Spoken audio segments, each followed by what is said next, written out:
ఈ ప్రభుత్వంలో ప్రజాస్వామ్యం కూలిపోతా ఉంది. 5 సంవత్సరాలు ప్రజల్ని ఇబ్బంది పెట్టినాడు, ప్రజాస్వామ్యం గురించి మాట్లాడుతున్నాడు. ఈ గవర్నమెంట్ ఎందుకు టార్గెట్ చేస్తా ఉందంటే చంద్రబాబు నాయుడు గారి కంటే వంశీ అందంగా ఉన్నాడని జీర్ణించుకోలేకపోతా ఉన్నారు. నీకంటే ప్రపంచంలో ఎవరైనా అందంగా ఉంటారు, చివరికి నేను కూడా.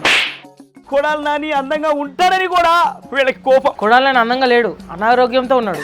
ఏ టెస్ట్ చేపించినా పాజిటివ్ వస్తుందంట. లోకేష్ కంటే అందంగా గ్లామరస్ గా కూడా మన అవినాష్ ఉంటాడు. నేను చూస్తే కొంచెం తేడా అనుకున్నా, ఇప్పుడు మొత్తానికే తేడా. మన పార్టీలో విడుదల రజని తీసుకొచ్చాం గ్లామర్, అలాగే శ్యామలను తీసుకొచ్చాం గ్లామర్. ఈ వయసులో కూడా దువ్వానికి సీట్ ఇచ్చారంటే బికాస్ గ్లామర్. అయినా ఇది రాజకీయం అనుకున్నావా, రంగుల ప్రపంచం అనుకున్నావా? ఈ రోజు మమ్మల్ని ఇబ్బంది పెడుతున్నటువంటి ప్రతి అధికారిని కూడా రేపు మా ప్రభుత్వం రాగానే గొడ్డలిప్పదిస్తాం. మీలాగా వాట్సాప్లో గుడ్డలు ఇప్పి చూపించుకోవడం వీళ్ళకి రాదు కదా, అందుకే నువ్వే విప్పి చూపిస్తావా? మీరు సెల్యూట్ చేయాల్సింది వాళ్ళకి వీళ్ళకి కాదు, మీ టోపీ మీద ఉన్నటువంటి 3 సింహాలకి మీరు సెల్యూట్ చేయాల్సింది.